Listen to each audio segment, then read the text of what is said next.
Lucas capítulo 7. Lucas capítulo 7, de 11 a 17. Vamos fazer uma leitura de modo alternado desse texto. Todos encontraram? Amém?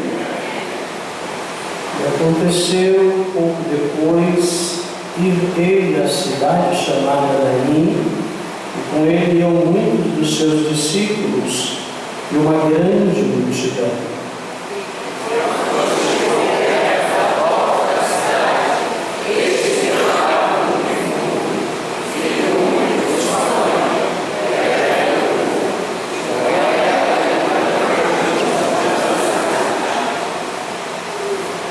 E vendo-a, o Senhor moveu-se de íntima compaixão por ela e disse-lhe: não chores.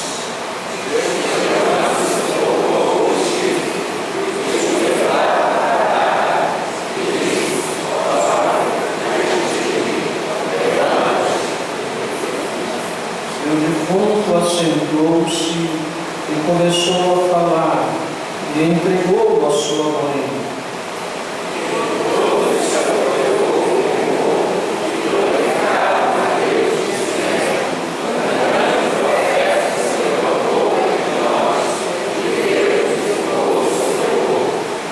Todos os versículos 17. Correu ele esta fama por toda a Judéia e por toda a terra. Pai querido, nós abrimos a Tua palavra com fé, abrimos a Tua palavra com esperança, Senhor, abrimos a Tua palavra com confiança, Jesus. Tu és a palavra, Tu és o Verbo do Senhor, o Verbo vivo, que desceu, que encarnou-se, que habitou entre nós, cheio de graça e de verdade. Pai querido, transmita-nos, Senhor, através do Teu Espírito Santo, uma palavra, Senhor, que fortaleça a fé da Tua igreja. Ó Deus querido, uma palavra, Senhor Jesus, que sirva de cura, uma palavra, Senhor, que sirva de libertação, uma palavra, Senhor, que sirva de fortaleza, Senhor, para aquele que está enfraquecido, uma palavra que seja de despertamento, Jesus, para aquele que está sonolento e dormente. Pai querido, que não seja a minha mente, Senhor, pequena, Senhor, falível, vulnerável, mas que seja a mente do Espírito Santo, nesta noite, que se comunique conosco através da Tua palavra, em nome de Jesus. Amém, irmãos. Podeis sentar. Bom, vamos então, numa pequena reflexão. Eu vou prometer a vocês que não vou passar muito da hora, não vou passar muito da hora, né? Então, se a voz não suportar, eu vou parar antes, né? Mas vamos a esse texto. Texto pequeno, né? Muito breve aqui, na narrativa do Evangelho de Lucas. Somente Lucas registrou ele não está nos outros sinóticos, né? Só o evangelista Lucas, o escritor deste livro, Lucas, né?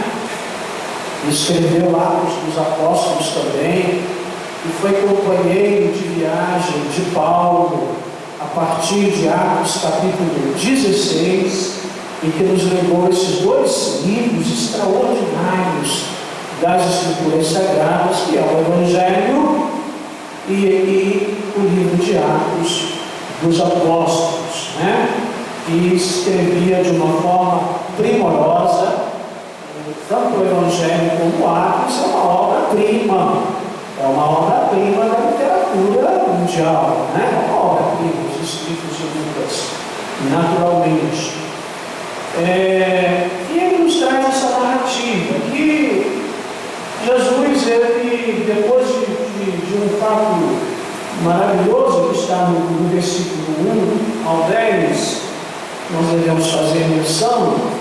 Ele foi a uma cidade chamada Naim, uma pequena cidade, e com ele iam muitos dos discípulos. O texto fala exatamente assim: com ele iam muitos dos discípulos e uma grande multidão. E aí eu te pergunto, se você estivesse nessa caravana, acompanhando Jesus, em qual parte aqui dessa descrição você estaria? Entre os discípulos ou a multidão? Você faria parte dos discípulos ou você faria parte da multidão?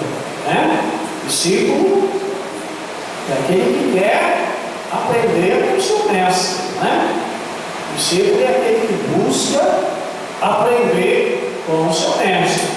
E nesta época aqui, o discípulo tinha uma ligação muito grande com o mestre. O discípulo, ele se identificava com o mestre. O mestre exercia uma influência muito grande. Todos os mestres, todos os rabis, da época, os rabinos, nós ouvimos falar nas escolas rabínicas, e elas influenciavam muito os discípulos, Muito bem. E aí discípulos ia uma grande multidão. Multidão sempre tem uma multidão. Observe nas narrativas dos evangelhos. Sempre há uma multidão cercando Jesus.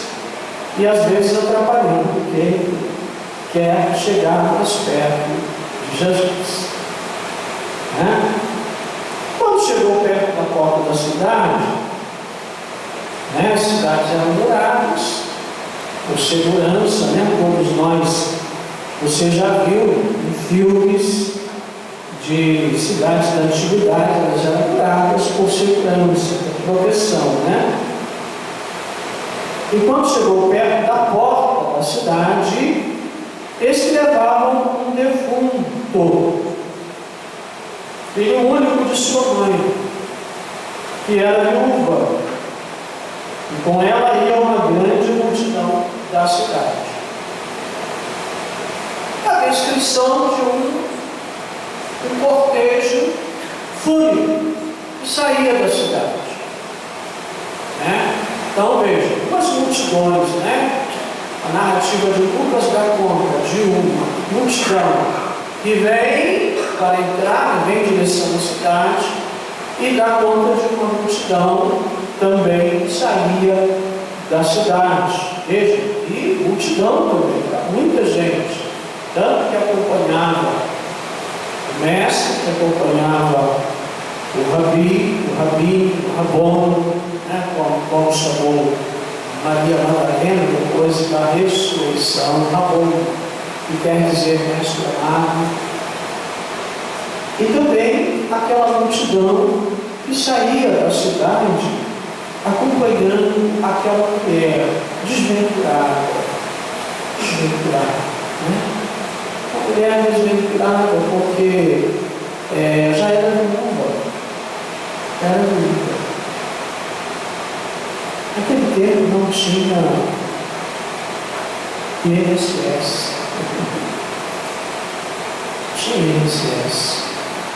Naquele tempo não tinha pensão. Naquele tempo se morriam muitas pessoas, seja pela insalubridade, seja pelas guerras, pelos confrontos, se morriam muitos homens, havia muitas viúvas e muitos órfãos.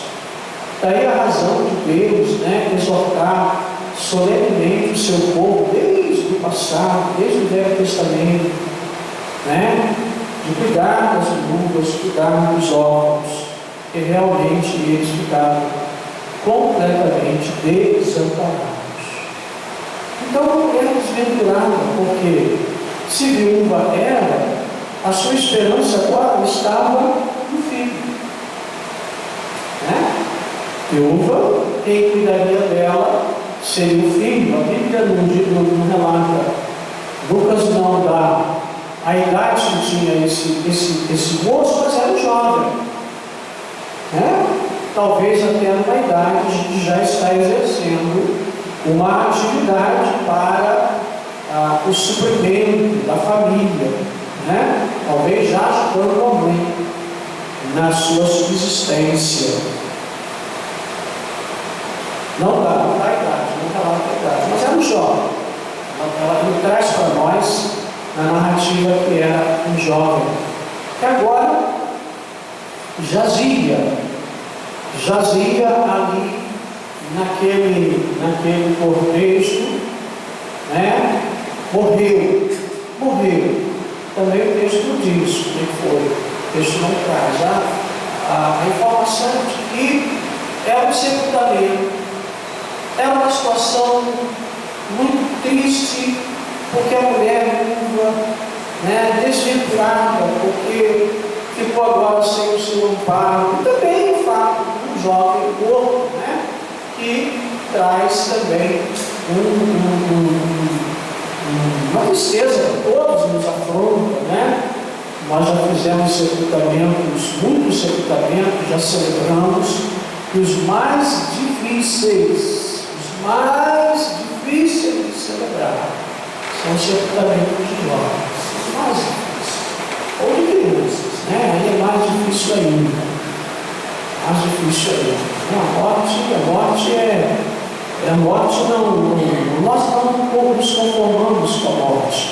Essa é a verdade. Porque temos a eternidade no coração. Não fomos criados para morrer. Fomos criados para viver eternamente. Mas o pecado trouxe morte. Através do pecado entrou a morte no mundo, né? E a morte, nós não nos conformamos com ela, não adianta. É sempre muito difícil o cerimonial, é sempre muito difícil essa experiência, é sempre muito dolorida, é sempre muito difícil, especialmente para essa mulher, para essa viúva. Mas o que eu quero, irmãos? Eu quero tomar esse texto, né? Depois nós vamos prosseguir. Porque Jesus, né, no versículo seguinte, vendo-a o Senhor, moveu-se de íntima compaixão por ela e disse-lhe: não chores, né? Eu posso inferir nesse texto que Jesus foi àquela cidade em contraste com aquela mulher. Ele foi àquela cidade em busca daquela mulher, foi ao encontro daquela mulher. Foi o encontro daquela situação, né? Isso eu posso inferir pelo contexto de toda a Bíblia, pelo contexto especialmente dos Evangelhos. Eu entendo dessa forma, eu compreendo dessa forma, nós entendemos o nosso Mestre, ele veio em nossa direção para nos trazer alento e conforto, mais que isso, para nos trazer vida. Amém? Amém? Para nos trazer vida. Ali havia morte, né? O cheiro da morte, a situação da morte, o choro da morte, a tristeza da morte. E Jesus foi ao encontro daquela situação para trazer vida. E a sua primeira palavra àquela mulher é: não chores. Muito bem. Mas eu quero aqui pensar com você, eu quero refletir com você sobre esse rapaz, esse jovem morto, inerte, completamente insensível. Se você chegasse ali com uma agulha e furasse ele não ia sentir nada. Ele estava morto. Chegasse com água quente ali, colocasse nele, ele não ia sentir nada. Ele estava morto. Pastor, o senhor está falando coisa óbvia. É verdade, são coisas óbvias. O morto não tem sensibilidade. Mas eu quero trazer para nós nesse tempo. E quero conectar com você algumas mortes, algumas tragédias que têm se abatido sobre muitas vidas, muitas vidas. Quantas pessoas, e aí especialmente jovens, eu quero alertar, de alguma maneira, ver se eu toco no coração de alguns jovens, não sei se aqui ou se pela internet, quantos jovens têm deixado ser capturada a sua mente? E quando o jovem deixa a sua mente ser capturada e levada, e aí leva-se também o coração, e tira o coração do caminho certo, da fé. Essa semana eu conversava com minha esposa em casa, nós conversávamos acerca de uma situação e que possivelmente, ainda não temos a confirmação, de um moço que dizia assim para uma pessoa, moço que foi crente, o que é? Eu espero que não seja verdadeiro, espero mesmo, com certeza, que não seja verdadeira essa informação acerca desse moço, mas se for é de muita tristeza, de uma tristeza tremenda, porque aí esse moço, segundo esse testemunho, essa informação que chegou para nós, ele dizia assim: tentaram me implantar Deus na minha mente, mas eu me livrei disso. Veja, o moço, se for verdadeira, o moço crente,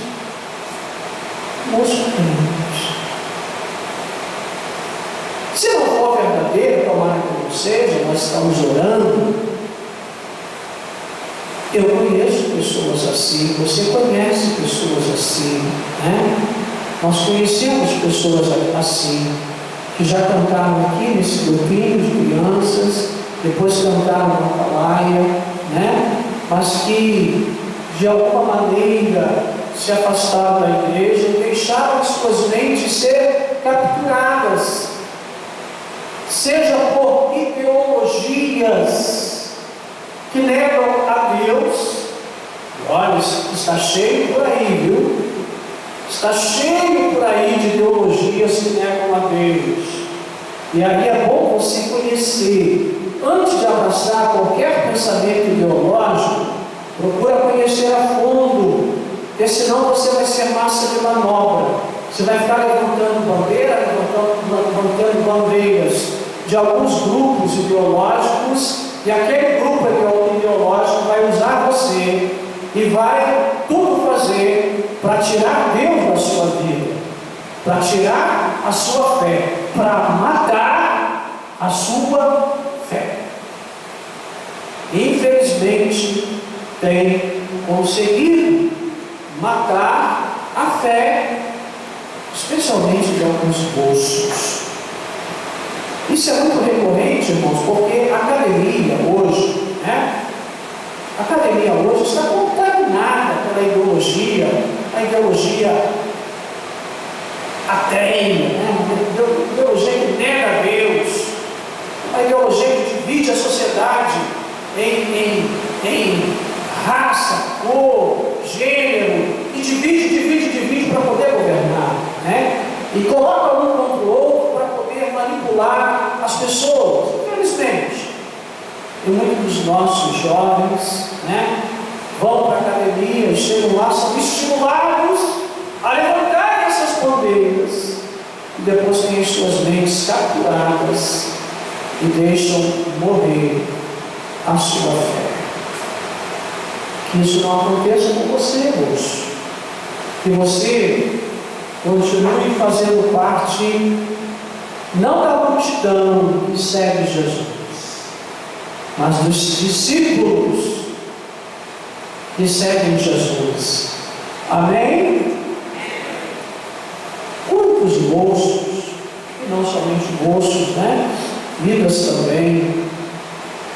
Eu tenho recebido um pedido de oração de uma mulher, esposa, que pede: pastor, ora pelo meu, já compartilhei aqui, pastor, ora pelo meu marido é viciado em drogas, é uma luta muito grande aqui na minha casa, ora por minha família, eu estou batalhando por minha família, né?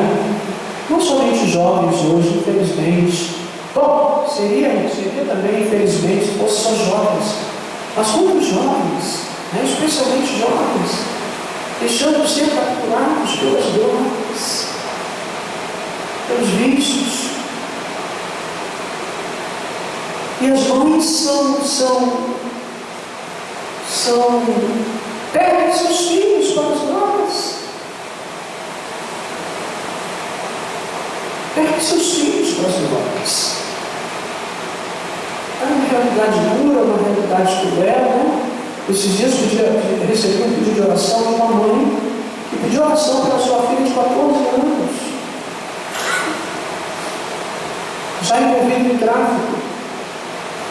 Saía de casa, ficava dias fora, e a mãe sofrendo com aquela situação e nos pedindo oração, né? Então, olha, veja que situação terrível de um jovem que se deixa levar, se deixa atrair pelo prazer imediato ali das drogas, e é um caminho em muitas situações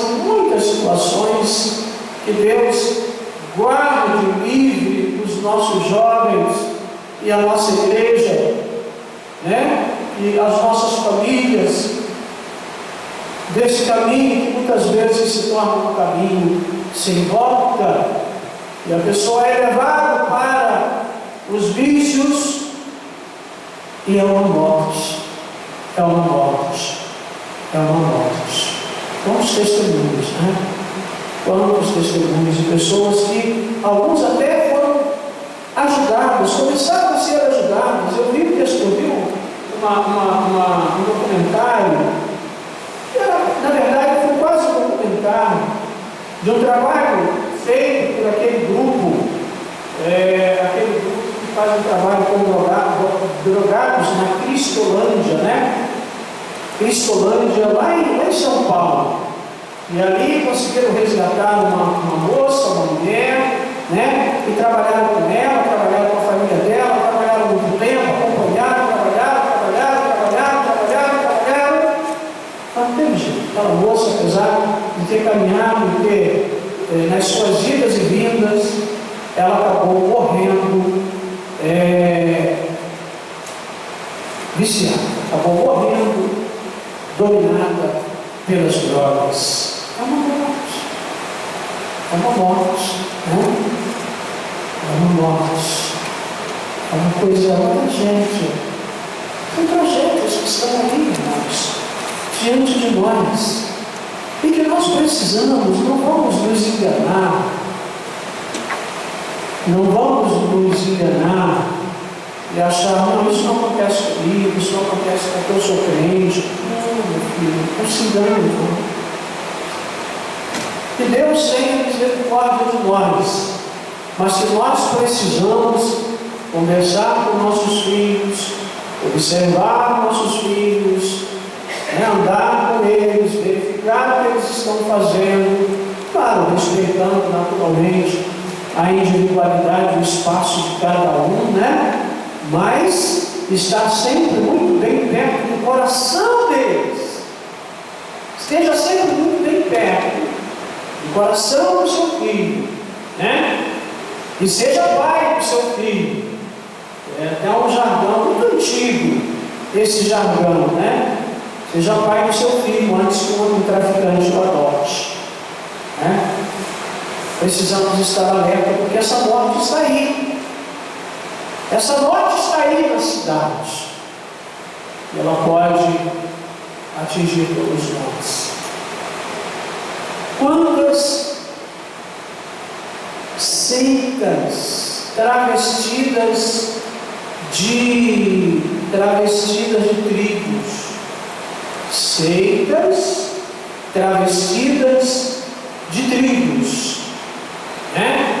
E aí tem uma centena de seitas, uma centena, algumas até travestidas de movimentos de contestação, algumas travestidas de movimentos de contestação.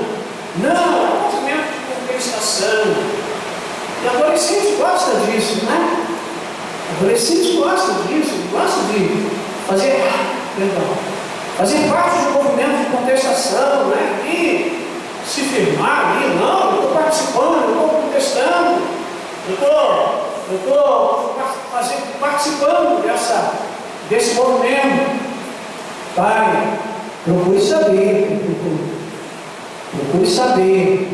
procure conhecer os fundamentos desses movimentos que seu filho está se envolvendo nele, porque há muitas seitas esotéricas, capturando a mente de jovens. Alguns dias atrás nós pedimos oração aqui, chegou para nós esse pedido de oração de dois jovens, um casal de filhos, de famílias crentes, batizaram nas águas, e deixaram-se levar por uma seita, né? Ocultista, esotérica, e um pensamento completamente dissociado do princípio da palavra de Deus, desse fundamento extraordinário que nos dá paz. Amém, irmãos? A palavra de Deus te dá paz, sim ou não? Como me dá paz a palavra de Deus? A palavra de Deus te dá vida, sim ou não?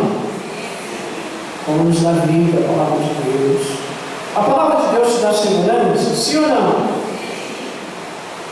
Bem, a palavra de Deus reina no seu lar? Reina. Ou a Bíblia está fechada lá, empoeirada, ou a Bíblia está escondida, né? Como esteve numa época lá na história de Israel, né? A palavra de Deus estava escondida, perdida, escondida. Alguém achou o livro da lei. A palavra de Deus deve, irmãos, reinar em nossa casa. E nossos filhos precisam compreender, entender. E nós, como pais cristãos, devemos, com sabedoria, com amor, com inteligência, com sensibilidade, né? Fazer nossos filhos entender a importância da fé que nós abraçamos e amar ao Jesus que nós amamos, porque não estamos livres desses vendavais, mas que seus filhos foram capturados, que as mentes dos seus filhos foram capturados com um grupo, né? uma tribo, né? Como os Darcos, como os Emos, como tantas outras tribos aí. Vez por outra surge uma tribo nova aí, e que arrebata tantos jovens, né? Modo de vestir, modo de falar, e coisas se fazem, né? E é preciso você, como pai inteligente, você como mãe inteligente, conhecer, saber a fundo o que pensa essa turma, para você poder estar tratando e orientando seu filho e orientando sua filha, porque isso tem trazido morte para tantas vidas, Outra coisa que tem trazido morte para a nossa juventude, para muitas vidas, o pecado. O pecado, diz as Sagradas Escrituras, o salário do pecado é a morte. Pecado gera morte. Pecado gera morte. E no mundo que relativiza tudo, Esse mundo, essa sociedade que nós vivemos, que não é de hoje, que tirou Deus do centro, A sociedade tirou Deus do centro, colocou no centro o homem e relativizou tudo. Tudo é relativo. E aí muitos de nós, pais cristãos, mães cristãs, estão relativizando as coisas. Não, isso não tem nada a ver. Isso não tem nada a ver, isso não tem nada a ver. E vamos relativizando os valores, E aí o pecado tem facilidade de entrar. Porque também é relativo. Tudo é relativo. Os postulados das Sagradas Escrituras, querida, amado, amada, que a Bíblia Sagrada chama de pecado, é pecado. E nós devemos fugir do pecado. Precisamos da ajuda do Espírito Santo de Deus, tanto para nós mesmos nos inclinarmos para as coisas do Espírito, como está escrito lá em Romanos 8. Estamos estudando na escola bíblica dominical. Por sinal, você tem trazido seus filhos para a escola bíblica dominical? Você, jovem, tem vindo à escola bíblica dominical? Você tem participado da escola bíblica dominical, onde nós estudamos a palavra de Deus? Então, precisamos abraçar os postulados de Deus com relação aos valores, fundamentá-los bem em nosso coração e dizer como salmista, e agora, apesar de ter 61 anos, eu vou me incluir nesse texto. Como purificará o mancebo o seu caminho? E aí eu vou me incluir, observando, de acordo com a sua palavra. Escondi a sua palavra no meu... Aonde, irmãos? No bolso, no celular, na estante, debaixo do travesseiro. Também, mas principalmente no coração. Porque se a palavra de Deus, de verdade, estiver no teu coração, nada vai entrar no teu coração. Nada vai entrar no teu coração contrário a ela. Porque a palavra está lá dentro. A palavra já reina lá. A verdade de Deus já reina no seu coração. E aí o pecado bate, como diz o louvor das crianças, toque, mas é o pecado, então não pode entrar, porque a palavra de Deus entrou no seu coração. Amém, irmãos? Muita gente, por relativizar o pecado, tem enveredado por caminhos de morte. E sabe o que produz a morte na vida do crente? A morte na vida do crente, ela produz logo de imediato. Ele perde o desejo de estar na casa de Deus. Perde o desejo de orar, perde o desejo de ler a Bíblia, perde o desejo de estar na casa de Deus. A história de muitos desviados é assim. Ele vai deixando o pecado dominar a sua vida, e vai perdendo o desejo de estar na casa de Deus. Vai morrendo espiritualmente. Lembra que eu falei que aquele moço, se você furasse com uma agulha, podia ser uma agulha desse tamanho, ele não ia dar um pio, porque ele estava morto. E muitos assim estão. Muitos, não estou dizendo aqui, irmãos, veja bem, não estou dizendo aqui, não estou julgando você de modo nenhum. O fato de você estar aqui é sinal de que você foi atraído por estar aqui e que o Espírito Santo de Deus te trouxe a este lugar. Então você tem sensibilidade espiritual, mas eu quero te dar ferramentas, eu quero te dar instrumentos para você não deixar nada nesse mundo capturar a tua mente, muito menos capturar o teu coração, travestido muitas vezes de grupos de contextualização, de contestação, né?